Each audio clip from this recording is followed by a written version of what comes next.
Hi అండి. నేను ఇంతకుముందు వీడియోలో గ్రో బ్యాగ్స్ గురించి చెప్పాను కదండి. ఆ గ్రో బ్యాగ్స్లో నేను ఇప్పుడు మట్టి అయితే నింపుకుంటానండి. ఈ మట్టి నేను ముందే ఒక సంచిలో తెచ్చి పెట్టుకున్నాను. వర్షాకాలం వస్తుంది కదా, అప్పుడు చెట్లు పెట్టుకోవచ్చు అని స్టాక్గా మట్టి పెట్టుకున్నాను. ఆ మట్టిని ఇప్పుడు గ్రో బ్యాగ్స్లో నింపుకుంటాను.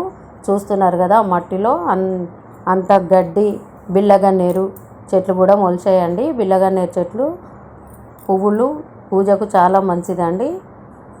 ఆ మొక్కలను తీసి నేను తర్వాత నాటుతాను. ఇప్పుడైతే గ్రో బ్యాగ్స్లో మట్టి అనేది నింపుకుంటాను. ఇది అన్ని బ్యాగుల్లో మట్టి నింపి పెట్టుకున్నట్లయితే వర్షాకాలం రాగానే వెంటనే మనము చెట్లను నాటుకోవచ్చండి ఈ తొట్లల్లో. లేదంటే గింజలు లాంటివి తీసుకొని అవి కూడా సీడ్స్ వేసినట్టయితుంటే చెట్లు అనేటివి చాలా బాగా వస్తాయి. ముందే మనము ఇలా రెడీ చేసి పెట్టుకున్నట్టయితే ఎప్పటికప్పుడు మనము ఏ చెట్లు పెట్టాలనుకుంటే అవి పెట్టుకోవచ్చండి.